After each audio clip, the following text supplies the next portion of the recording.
Halo sahabat, jumpa lagi di ruang cerita dan motivasi pada sesi hari ini. Kabar sehat buat kita semuanya ya. Untuk sesi kali ini, aku akan share beberapa solusi dan antisipasi, juga tentunya solusi yang tepat dalam menghadapi teman yang kadang-kadang suka bilang ngutang, pinjam duit, pinjam fulus, atau butuh dana dadakan. Udah macam koperasi atau bank aja kita ya. Oke, gimana sih cara hadapi teman dan keluarga yang hobi pinjam duit? Oke, simak baik-baik ya. Mungkin ada manfaatnya buat kita semuanya yang kerap terjadi seringkali ya di lingkungan sekitar kita.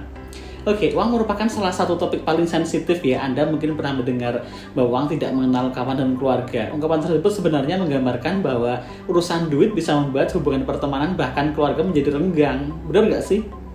Nah, meski demikian, kadang kita dihadapkan pada situasi yang dilematis. Misalnya saat seorang teman ingin meminjam uang, padahal kita tidak bersedia meminjamkan. Kalian pernah nggak mengalami ada seorang teman yang lama sekali tidak bertemu, tidak berjumpa, tidak bersua, tidak chit-chat, tahu-tahu DM di IG atau FB atau chat di WA, bahkan mungkin telepon kita secara tiba-tiba, malam-malam bahkan ya, yang ternyata ujung-ujungnya mau pinjem uang ke kita. Pernah nggak? Pasti pernah kan? Berhati-hatilah, waspadalah, apalagi kita jarang dan bahkan tidak pernah bertemu sama sekali karena berjauhan. Ini akan menyulitkan kita sendiri nantinya. Lalu, bagaimana caranya agar bisa menolak permintaan tersebut? Berikut beberapa tipsnya ya yang bisa kita coba. Yang pertama mungkin jangan bagikan soal kondisi keuangan pada orang lain. Jadi gini ya, seringkali teman dan anggota keluarga itu kan datang kepada kita untuk meminjam uang karena mereka tahu kita mampu untuk meminjamkannya, kita punya uang, mungkin seperti itu. Nah, mereka melihat kita sering belanja, makan di restoran, shopping, dan liburan akhir pekan di hotel melalui akun media sosial Anda sepanjang waktu. Nah, kita kan terlihat sangat nyaman secara finansial, kita juga dianggap mampu dan bersedia meminjamkan uang untuk orang lain. Padahal nggak sepenuhnya seperti itu ya.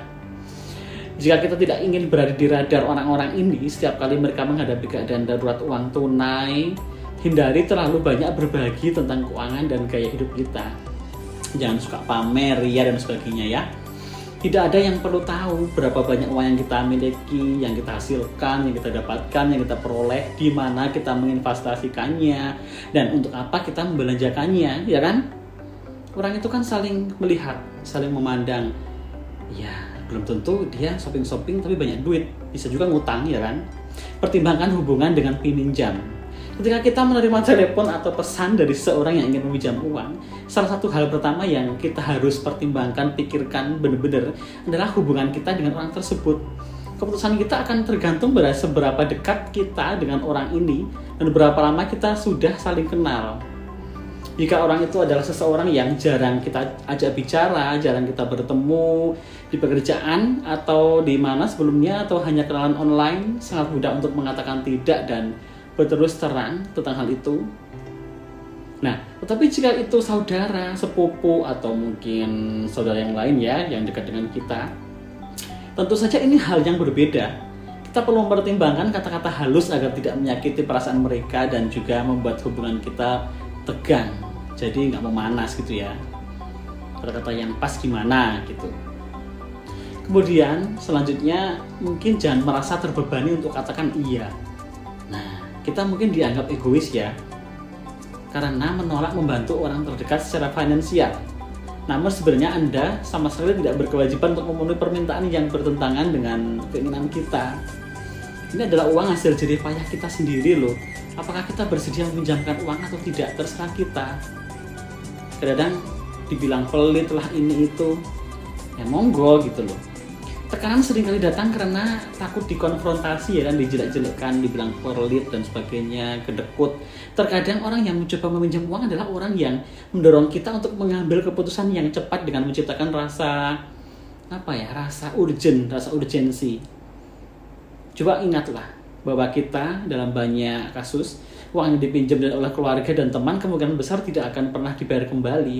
Tidak peduli seberapa hebat mereka meyakinkan kita bahwa mereka akan mengembalikan uangnya tepat waktu lah, apa gimana. Jika anggaran kita terbatas, meminjamkan uang bukanlah keputusan yang tepat dong ya. Kita bisa terbengkelai nanti, urusan kita jadi kacau karena sudah kita program ini, uang ini untuk ini, uang ini untuk itu gitu. Kemudian katakan bahwa kita memang punya aturan tidak meminjamkan uang. Katakan saja bahwa kita baiknya memberitahu mereka secara langsung to the point bahwa kita memiliki prinsip pribadi untuk tidak meminjamkan uang kepada teman.